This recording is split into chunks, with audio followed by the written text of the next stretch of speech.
आज हम फिजिक्स के कुछ इम्पोर्टेंट क्वेश्चन के बारे में बात करेंगे। तो पहला क्वेश्चन हमारा चुंबकीय क्षेत्र से क्या तात्पर्य है। इसका आंसर है हमारा चुंबक के चारों ओर के स्थान के रूप में परिभाषित किया जाता है जिसमें चुंबकीय बल का अनुभव किया जा सकता है, चुंबकीय क्षेत्र कहलाता है। अगला क्वेश्चन हमारा प्रश्न नंबर 2, चुंबकीय क्षेत्र रेखाएं क्या हैं। तो इसका करेक्ट आंसर हमारा उत्तर है चुंबकीय क्षेत्र रेखाएं ये काल्पनिक निकट वक्र है जिनका उपयोग चुंबक के चारों ओर चुंबकीय क्षेत्र को दर्शाने के लिए किया जाता है। चुंबकीय क्षेत्र रेखाएं कहलाते हैं। प्रश्न नंबर 3 है हमारा चुंबकीय क्षेत्र की 2 विशेषताएं लिखिए। एक नंबर है विशेषताओं में, एक नंबर विशेषता हमारा चुंबकीय क्षेत्र रेखाएं उत्तरी ध्रुव से शुरू होकर दक्षिणी ध्रुव पर समाप्त होती हैं। 2 नंबर है चुंबकीय क्षेत्र रेखाएं एक दूसरे को नहीं काटती हैं क्योंकि किसी एक बिंदु पर चुंबकीय क्षेत्र की 2 दिशाएं नहीं हो सकती हैं।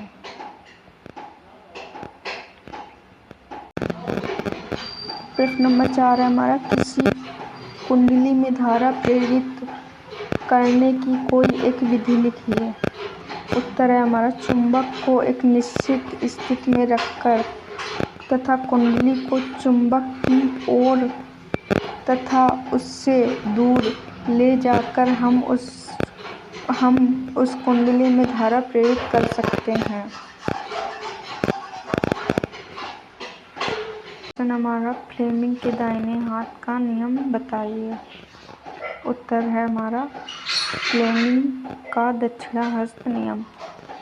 तो दक्षिणाहस्त नियम क्या है हमारा, दाहिने हाथ को इस प्रकार फैलाएं कि पहली उंगली, मध्य उंगली और अंगूठा एक दूसरे के लंबवत हो। यदि पहली उंगली चुंबकीय क्षेत्र की दिशा में और अंगूठा चालक की गति की दिशा में इंगित करता है तो प्रेरित धारा की दिशा मध्य उंगली की दिशा से निर्धारित होती है। यही हमारे फ्लेमिंग के दाहिने हाथ का नियम है। 6 नंबर क्वेश्चन है हमारा जल विद्युत का उपयोग कैसे किया जाता है। उत्तर है हमारा बांध में संग्रहित जल की स्थितिज ऊर्जा को गिरते जल की गतिज ऊर्जा में परिवर्तित किया जाता है और फिर इस गतिज ऊर्जा को विद्युत ऊर्जा में परिवर्तित किया जाता है। प्रश्न नंबर 7 है हमारा बायोमास शब्द का क्या अर्थ है।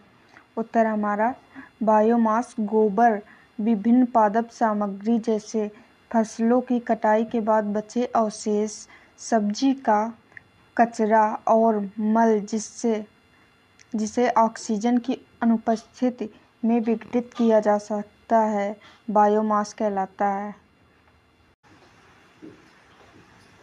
प्रश्न नंबर 8 है हमारा भूतापीय ऊर्जा हॉटस्पॉट क्या है।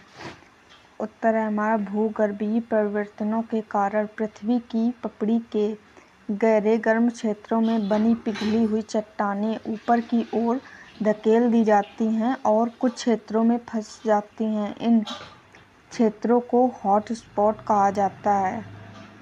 अगला क्वेश्चन है हमारा प्रश्न नंबर 9, जब ऊंचाई से पानी को टरबाइन के ब्लेड पर गिराया जाता है तो क्या होता है।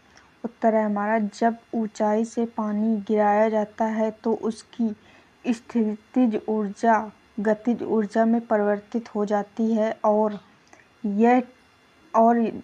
जब यह टरबाइन के ब्लेड पर गिरता है तो यह जनरेटर के टरबाइन को घुमाता है जिससे बिजली पैदा होती है।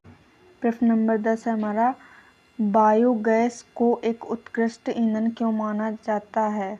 उत्तर है हमारा बायोगैस को उत्कृष्ट ईंधन इसलिए माना जाता है क्योंकि इससे धुआं नहीं निकलता, पीछे छोड़ा गया घोल एक उत्कृष्ट खाद के रूप में इस्तेमाल किया जा सकता है